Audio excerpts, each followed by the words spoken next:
High কান্না, মাই special person, যে always আমাকে প্রচুর সাপোর্ট করে। আর একটা মার একটা নতুন বন্ধু হয়েছে, মা যাকে একটু নালিশ ফালিশ করে, নমিতা। বিকেলে কোনো কাজ আছে? নেই, রেডি হও, বর্ধমান যাব। সারা জীবন এরকম করে জ্বালিয়ে গেল আমার। তো hey dear Shamli channel, welcome back to my channel, it's Liza queen. So guys, আজকে যাচ্ছি আমি বর্ধমানে, আর আমার সাথে আজকে নেক্সট টাইম আমার মা যাচ্ছে। এর আগে ফার্স্ট টাইম আমার একটা অ্যাওয়ার্ড শোতে আমার মা গেছিল, আজকে আমি আমার মাকে ধরে বেঁধে নিয়ে যাচ্ছি। এটা একটা মিথ্যে কথা, আমার মা নিয়ে যাচ্ছে। এটা এটা এর পিছনে অনেক একটা মিষ্টি কাহিনী রয়েছে, আর বাদ বাকি সব কিছু আমি পরে দেখাচ্ছি। এখন আমরা যাব চাকদাতে। আগে আমরা ওখান থেকে অয়নকে নেব, অয়নকে নেওয়ার পর তারপরে সোজা আমরা সুই করে যাব বর্ধমান। সো চলো। মানুষ ঘুরতে আসলে ভালো মন্দ খায়। আমার মা কোথায় শশা, কোথায় পেয়ারা, কোথায় আঙুর ফল, কোথায় মানে সবসময় ফল আর শাকসবজি ছাড়া ওনার জন্য কিচ্ছু। শুধু আমার মা কেন, আমি জানি সবার মাই এরকম হয়।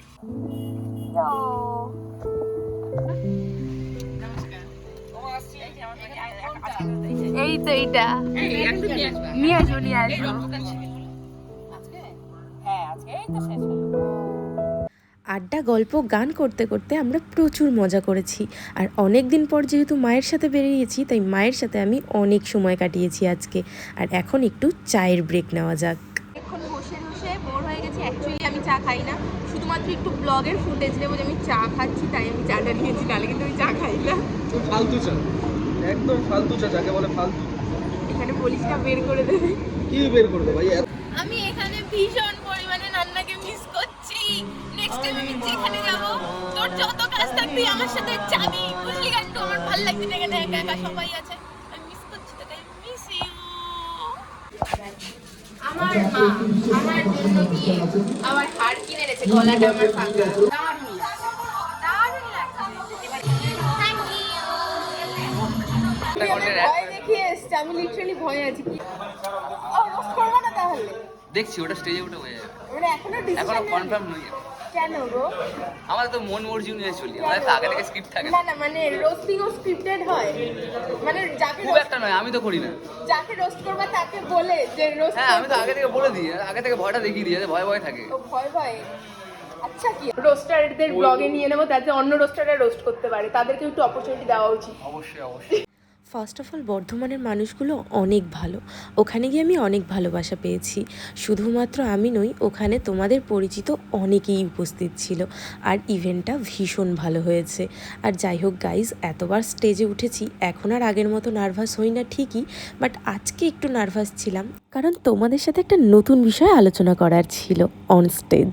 আর সেই নতুন বিষয়ের প্রধান চরিত্র ছিল আমার Nanna.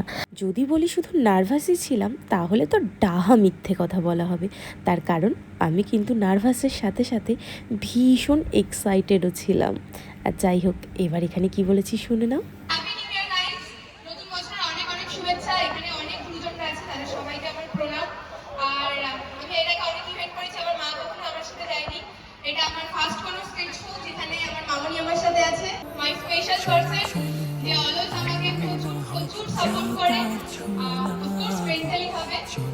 Thank you so much. হাই কান্না। এই ইভেন্টটা যেখানে হয়েছিল, সেখান থেকে আমার বাড়ির দূরত্বটা বেশ অনেকটা, তাই অনেকটা আজকে ট্রাভেল করতে হয়েছে। আর তোমরা অনেকেই জানো যে আমার একটু ব্যাক পেনের সমস্যা রয়েছে, তাই যেহেতু অনেকটা ট্রাভেল করতে হয়েছে, তো যার জন্য আমার প্রচণ্ড ব্যাক পেন হচ্ছিল। তাই আমি আগেই স্টেজ থেকে নেমে সোজা গ্রিন রুমে চলে গেছি। আর সিঁড়ি থেকে উঠতে গিয়েই দেখলাম কিছু ছোট ছোট মিষ্টি বোনরা আমার ওয়েট করছে। বিশ্বাস করো, আমি না কখনো ক্লান্ত হই না। আমি যতক্ষণ পারি মিষ্টিভাবে সবার সব আবদার রাখার চেষ্টা করি। আর এই ইভেন্টটা আমার আরও স্পেশাল ছিল, তার কারণ হচ্ছে এই ভাইটার জন্য। ফার্স্ট টাইম আমার থেকে কেউ অটোগ্রাফ চেয়েছে, এটা আমার কাছে আনএক্সপেক্টেড ছিল, কারণ আমি মনে করি এখনও আমি সেই জায়গাটায় পৌঁছতে পারিনি। কিন্তু তোমরা আমাকে এত ভালোবাসা দিয়েছো, যেটা কিনা আমার মন ছুঁয়ে গেছে। থ্যাংক ইউ সো মাচ ভাই। বিশ্বাস করো, তোমাদের এই ভালোবাসাগুলোই আমাদের মধ্যে অনেক শক্তি দেয়, নতুন কাজ করার ইচ্ছে যোগায়। থ্যাংক ইউ, এভাবে সবাই পাশে থেকো। অ্যাওয়ার্ড শোতে গিয়ে ফার্স্ট অ্যাওয়ার্ডটা আমার মাকে দিয়েছিলাম, আমি তখন সেভাবে কোনো ফুটেজ নিতে পারিনি। তো আমি এর আগে অনেক পেয়েছি, বাট এইবার মা ফার্স্ট টাইম এসছে, তো এটা আর্ধেকটা মায়ের আর একটা মার একটা নতুন বন্ধু হয়েছে, মা যাকে একটু নালিশ ফালিশ করে। তো আর্ধেকটা হচ্ছে নমিতা। থ্যাংক ইউ নমিতা, আমি বলে দিচ্ছি থ্যাংক ইউ লি। এই পুরো বিউটি প্লাস পরে হবে দাঁড়া। আর এই পুরো ব্লগটার পুরো ক্রেডিট যাচ্ছে শুধুমাত্র অয়ন আমার কাকার উপর। ও এখন মিঙ্গেল আছে, কোনো মেয়ে টাওয়ার মেরে লাভ নেই, ওর প্রচুর গার্লফ্রেন্ড আছে। আর ওকে আমি বাড়ি থেকে মুরগি ধরার মতো নিয়ে এসেছি। ভাই প্লিজ চত বলিও নি, আজকে বেরোনোর আগে ফোন করছি, ভাই তুই ফ্রি, রাতে ফ্রি, বিকেলে কোনো কাজ আছে নেই, রেডি হ, বর্ধমান যাবো। সারা জীবন এরকম করে জ্বালিয়ে গেল আমার। তো কিছু বন্ধু আমি অ্যাচিভ করেছি আমার লাইফে। আর বিকিকে মিস করেছি, অফকোর্স কালে বিকি তোকে মিস করেছি ভাই। নেক্সট টাইম আমি তোকে নিয়ে আসবো, আর আমি অন স্টেজ বলবো তোর একটা মেয়ে চাই। কায়দা বিকি। কালে বিকি। Thank you. হাই গাইস, আজকে এসেছিলাম দিদার সাথে ইভেন্টে। তো আমাকে প্রচুর খাটাচ্ছে এই মেয়েটা। আমি ওকে পেমেন্ট দিয়ে এনেছি। একদমই না, একদমই পেমেন্ট 6,500 টাকা। একদমই পেমেন্ট 6,500 টাকা, 6,500 টাকা গুনে গুনে গুনে গুনে দিয়ে ওকে নিয়ে এসেছি। আর কি বলবি? উল্টে আমার কাছ থেকে 100 টাকা চলে গেছে। কিসে গেছে? मैं गिरा हुआ बंदा तू नीचे बल्लिए। দীপদাকে বহুদিন থেকেই চিনি, শুধুমাত্র হোয়াটসঅ্যাপে কথা হতো। প্রথমবার দেখা হলো, তাও সেরকম সময় দিতে পারিনি, কারণ সবাই সবার মতো ব্যস্ত ছিলাম আমরা। যবে থেকে ব্লগ শুরু করেছি সব কিছু তোমাদের কাছে ব্লগের মাধ্যমে শেয়ার করেছি। লাস্ট 1.5 বছর ধরে আমি আমার লাইফের পার্সোনাল লাইফের কিছু জিনিস তোমাদের থেকে হাইড করেছি, আর সেই সমস্ত কিছু নিয়ে তোমাদের মনে এক আকাশ সমান প্রশ্ন জমেছে। 11ই মার্চ থেকে আমি টানা 15 দিন প্রত্যেক দিন একটা করে ভিডিও আপলোড করব। যদি তোমরা প্রত্যেকে সেই ভিডিওগুলো ওয়াচ করো, তাহলে তোমাদের যা যা কনফিউশন আছে সব ক্লিয়ার হয়ে যাবে।